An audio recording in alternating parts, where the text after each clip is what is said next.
परवरदिगार ने शहद की मक्खी को इरशाद फरमाया कि पहाड़ों में और दरख्तों में और ऊंची ऊंची छतरियों में जो लोग बनाते हैं घर बना, फिर हर किस्म के मेवे खा और अपने परवरदिगार के साफ रस्तों पर चली जा। उसके पेट से पीने की चीज निकलती है जिसके मुख्तलिफ रंग होते हैं, उसमें लोगों के लिए शिफा है। बेशक सोचने वालों के लिए इसमें भी निशानी है।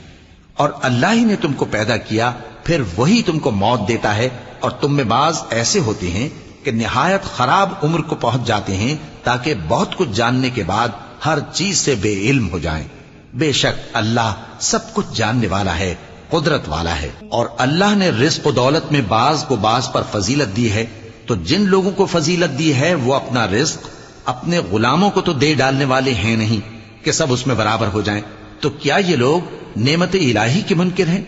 और अल्लाह ही ने तुम में से तुम्हारे लिए बीवियां पैदा की और बीवियों से तुम्हारे बेटे और पोते